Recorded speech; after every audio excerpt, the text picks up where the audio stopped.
দেশের সবচেয়ে বড় গুরুত্বপূর্ণ আমি মনে করি, এবং আমি মনে করি আমার বড় ভাই মন্ত্রী মহোদয় জনাব এহসান হক মিলন এমপি উনিও একই জিনিস মনে করেন, সবচেয়ে গুরুত্বপূর্ণ।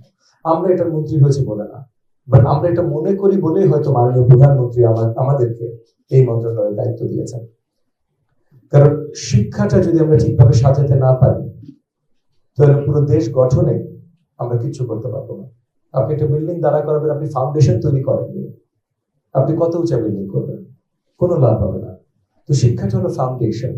এই ফাউন্ডেশনের দায়িত্বটা আজকে আমরা এখানে যারাই আছি, শুধু আমি এবং মাননীয় মন্ত্রী মহোদয় না, আমরা এখানে যারাই আছি আমাদের সবার দায়িত্ব এই শিক্ষা, এই অবকাঠামো, যেটার ভিত্তিতে আমাদের দেশ সামনে দাঁড়াবে মাথা উঁচু করে, পুরো বিশ্বব্যাপী পরিচিতি নেবে, সেটার দায়িত্ব আমাদের। এটা খুবই খুবই গুরুত্বপূর্ণ দায়িত্ব। সো আমাদের ফোকাসটা সবসময় দেশব্যাপী আমরা শিক্ষার মান কোথায় রাখছি, কিভাবে করছি, এটার উপরে। আমি বিশ্বাস করি একটা জিনিসে, আমি এটা বলি 3 C's: কারিকুলাম, ক্লাসরুম, কনসিস্টেন্সি।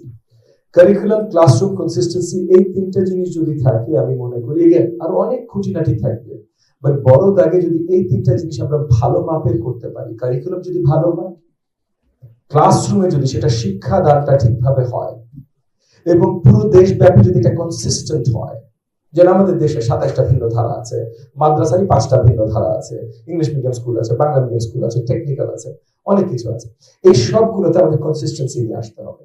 তাহলে কারিকুলাম, ক্লাসরুম, কনসিস্টেন্সি, এই তিনটা জিনিস যদি আমরা একসাথে উন্নয়ন করতে পারি, ধরে রাখতে পারি, আমি বিশ্বাস করি সামনে বাংলাদেশ আমরা আসলে সেই শক্ত ফাউন্ডেশন তৈরি করে দিতে পারবো, যেটার ভিত্তিতে মাথা উঁচু করে আমাদের দেশের জনগণ পুরো বিশ্বব্যাপী দাঁড়াতে সক্ষম হবে। ডেন্টিস্টের পরামর্শ নাও নতুন Colgate active salt. So focus on learning. আজকে ভাষা দিবস, ভাষা অত্যন্ত গুরুত্বপূর্ণ, লার্নিং ভাষা ছাড়া হয় না। 2500 বছর ধরে, মানে আজ থেকে 2500 বছর আগে স্টোইক ফিলসফাররা যখন গ্রিসে ফিলসফি নিয়ে, জ্ঞান নিয়ে আপনার আলোচনা করতো, তখন থেকে খুব রিসেন্ট টাইমস পর্যন্ত, মানে আজ থেকে 1000 বছর আগে ইবনে আরাবি, আল-কিন্দি, বা আজ থেকে 400-500 বছর আগে ডেকার্ট, 100 বছর আগে বার্ট্রান্ড রাসেল, এরা সবাই একটা জিনিস বিশ্বাস করতো, যে জ্ঞান পুরোপুরি ভাবে ভাষার ভেতরে বদ্ধ, শব্দের ভেতরে বদ্ধ। সো আপনি যেটাই জানেন, আপনি শব্দ ভিত্তিক জানেন। সো ওই শব্দগুলো গুরুত্বপূর্ণ। আমরা যখন বাংলা ভাষা নিয়ে কথা বলি, আমাদের মাতৃভাষা, আমাদের প্রাণের ভাষা, আমাদের গর্বের ভাষা, কিন্তু ওই যে শব্দভিত্তিক জ্ঞানগুলো আমরা বাংলা ভাষায় সবকিছু আনতে সক্ষম হই। আপনি ইঞ্জিনিয়ারিং যদি পড়েন, আপনি যদি মেডিকেল সায়েন্সে পড়াশোনা করেন, অনেক কিছু নেই, ওই শব্দভিত্তিক জ্ঞানগুলোর বাংলা ভার্সন নেই। এগেন, যে আনতেই হবে তা না, কিন্তু আমরা রেগুলারাইজ করতে পারি। বাট জ্ঞান তার মানে নতুন আরো চমস্কির পরে আরো নতুন আলোচনা এসছে, আজকে লিঙ্গুইস্টিক্স আলোচনা আমি যাবো না, কিন্তু বেসিক আইডিয়া হলো 2500 বছর ধরে আমরা বিশ্বাস করি যে ভাষা দিয়েই জ্ঞান বদ্ধ। সো আপনার যদি জ্ঞানী হতে হয়, তাহলে ভাষাটা সবচেয়ে বেশি গুরুত্বপূর্ণ, প্রত্যেক শব্দের ভিতরেই নলেজ। তো তাহলে সেই জায়গা থেকে আমরা ভাষার জ্ঞান কতখানি আমাদের প্রাইমারি সেকেন্ডারি এডুকেশনে দিচ্ছি। আমরা প্রাইমারি এডুকেশনে পরিষ্কার দেখছি যে ভাষা এবং গণিত, যে দুটো জিনিস সবচেয়ে বেশি গুরুত্বপূর্ণ আগামী শিক্ষার জন্য। শিক্ষারও তো আবার ফাউন্ডেশন হয়, শিক্ষার ফাউন্ডেশন কি? ভাষা, গণিত, এই দুটো। তো এই ভাষা এবং গণিত দুটোতেই আমাদের প্রাইমারি এডুকেশনে আমরা দুর্বল। আমাদের অনেক অ্যাচিভমেন্ট আছে প্রাইমারি এডুকেশনে, আমাদের চার্ন রেট মাত্র 16%। ডেভেলপিং ওয়ার্ল্ডে, মানে ইমার্জিং কান্ট্রিজ যেগুলো এখনো আমরা মানে অশুদ্ধ ভাষায় বলে তৃতীয় বিশ্ব, শুদ্ধ ভাষায় বলে ইমার্জিং নেশনস। ইমার্জিং নেশনস গুলোতে চার্ন রেট প্রাইমারি এডুকেশন এর থেকে অনেক বেশি হয়, আমাদের মাত্র 16%, একটু কম, 15 পয়েন্ট সামথিং। এটা বিশাল অর্জন, মাশাআল্লাহ, ভালোটাকে ভালো বলতে হবে। কিন্তু প্রবলেম হলো ওই যে বাকি যে 84% আছে, তাদের শিক্ষাটা শক্তভাবে হচ্ছে না। তারা ক্লাসরুমে হয়তো যাচ্ছে, কিন্তু টিচারের অভাব, কারিকুলাম ঠিকভাবে হচ্ছে না, কনসিস্টেন্সি নাই। সো ওই যে কারিকুলাম ঠিক নাই, ক্লাসরুমে তারা শিখছে না, ওভারঅল কনসিস্টেন্সি নাই। 3C তে আবার ফেরত আসতে হবে। সো এই জায়গা থেকে অত্যন্ত গুরুত্বপূর্ণ আমরা ভাষা শিক্ষাটা খুব শক্তভাবে করি। এখানে বাংলা ভাষাটা কিন্তু গুরুত্বপূর্ণ। আমরা তৃতীয় ভাষা ঢুকাবো, এখন কম্পালসারি করতে যাচ্ছি আমরা, এবং এখানে স্টেপ বাই স্টেপ, ধাপে ধাপে করবো আমরা, এক রাতে করে দেবো না সব জায়গায়, কারণ এটারও আমাদের অনেক স্ট্রাকচারাল এবং ফাউন্ডেশনাল কাজ আছে করবার আগে।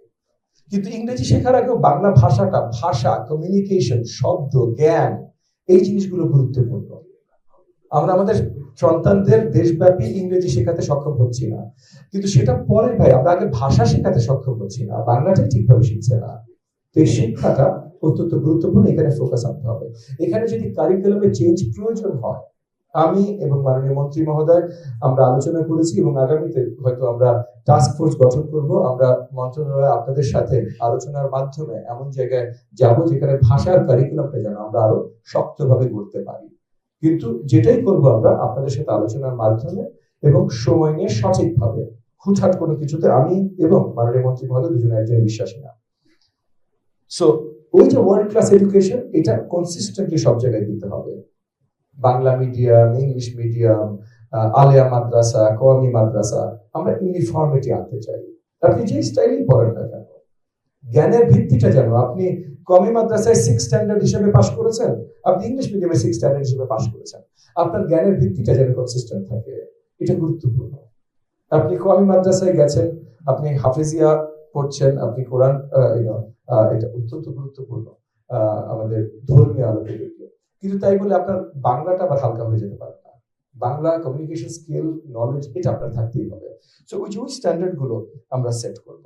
আগামী বাংলাদেশ যদি আমরা গড়তে চাই, যেই বাংলাদেশের স্বপ্ন আমাদের মাননীয় প্রধানমন্ত্রী জনাব তারেক রহমান পুরো দেশকে দেখিয়েছেন, যেই স্বপ্নের ভিত্তিতে, যেই স্বপ্নের উপরে আস্থা রেখে বাংলাদেশের আপামর জনগণ তাদের কিমতি আমানত, তাদের ভোটটা দিয়ে আমাদেরকে পছন্দ করে আমাদেরকে নির্বাচিত করেছে, যার ভিত্তিতে আজকে মাননীয় মন্ত্রী মহোদয় এবং আমি আজকে আপনাদের এই টেবিলে বসা, সেইটা আমাদেরকে মূল্যায়ন করতে হবে। তাদেরকে যে শপথগুলো মাননীয় প্রধানমন্ত্রী জনাব তারেক রহমান দিয়েছিলেন, সেগুলো ফুলফিল করতে হবে। এবং সেটা যদি ফুলফিল করতে হয়, তাহলে আপনাদের আমাদের সকলকে একনিষ্ঠভাবে কাজ করতে হবে। একটা জিনিস মনে রেখে, করাপশন হইতে পারবে না। বিগত দিনগুলোতে প্রত্যেকটা দপ্তরে, আমরা জানি আলাদা করে পয়েন্ট আউট করানোর কিছু নেই, প্রত্যেকটা দপ্তরে আমরা ইনস্টিটিউশনালাইজ করে দিয়েছি করাপশন। শিক্ষা মন্ত্রণালয়ের অধীনে যতগুলো দপ্তর আছে, যতগুলো ইনস্টিটিউশন আছে, সব জায়গায় আমি এবং মাননীয় মন্ত্রী মহোদয় আমরা অ্যাবসলিউট করাপশন ফ্রি দেখতে চাই। মাননীয় মন্ত্রী মহোদয় ওনার কথাটা বলবেন, তবু ওনার ভাই হিসেবে, উনি আমার বড় ভাই, সেই হিসেবে আমি ওনার কথা বলছি, আমার কথা বলছি, যে আপনারা আগামী 5 বছরে লিখে নিতে পারেন, কোনো জায়গায় কোনোভাবে কোনো করাপশনের সাথে আমাদের কোনো ইনভলভমেন্ট আপনারা পাবেন না। আর যেহেতু আমরা হব না, তাই আমরা অন্য সবার জন্য কিন্তু এখানে জিরো টলারেন্স মেনটেন করব, সবার জন্য। এটা আপনারা কড়া নজর রাখবেন। আমরা সোনার বাংলাদেশ করতে চাই, আমরা আমাদের নিজেদের সোনার ব্যাংক অ্যাকাউন্ট খুলতে চাই না। আমরা খুলবো না, আপনারা ওই দিকে নজর রাখবেন। কারণ এগেন, আমরা যেহেতু করবো না, আমাদের কিন্তু অ্যাবসলিউট জিরো টলারেন্স থাকবে। সো এই জায়গা থেকে সবচেয়ে গুরুত্বপূর্ণ দায়িত্ব যেহেতু আমাদের দেশের ফাউন্ডেশনটাকে তৈরি করা, ফাউন্ডেশন নিখুঁত হতে হবে, ফাউন্ডেশন করাপশন ফ্রি হতে হবে। এই ফাউন্ডেশনের ভিত্তিতে আগামী দেশ তৈরি হবে। আমরা দেশকে সকলে ভালোবাসি, আমরা প্রমাণ করেছি। 24-এর গণ অভ্যুত্থানে অনেকে আমরা ভুলে গেছিলাম, অনেকে মনে করেছিলাম যে আজকের তরুণরা, জেনজিরা দেশকে এত ভালোবাসে না, রাজনীতি নিয়ে চিন্তা করে না, দেশকে নিয়ে চিন্তা করে না।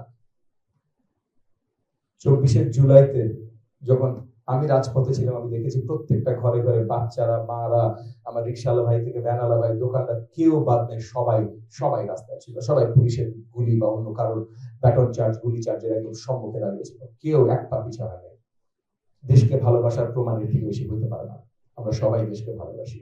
তো দেশকে যদি আমরা আসলে ভালোবাসি, তাহলে সেই প্রমাণটা আমাদের কাজেও দিতে হবে। শুধু একদিন আন্দোলনে না বা 1 মাস আন্দোলনে না, শুধু যুদ্ধের ক্ষেত্রে না, কাজের ক্ষেত্রে, কর্মক্ষেত্রেও দিতে হবে। করাপশন ফ্রি ভাবে যদি শিক্ষা মন্ত্রণালয়ের অধীনে সবাই আমরা কাজ করি, তাহলে বাংলাদেশের ফাউন্ডেশন আমরা শক্তভাবে তৈরি করব। আর ওই যে 3টা জিনিস মনে রাখা, কারিকুলাম, ক্লাসরুম, কনসিস্টেন্সি, এই 3টা জিনিস যদি সবসময় আমরা ধরে রাখতে পারি, তাহলে ইনশাআল্লাহ আমি বিশ্বাস করি আগামী বাংলাদেশ সোনার বাংলাদেশ হবে। পুরো বিশ্বের ঈর্ষা হবে আমাদের বাংলাদেশ এবং বাংলাদেশের শিক্ষা ব্যবস্থা।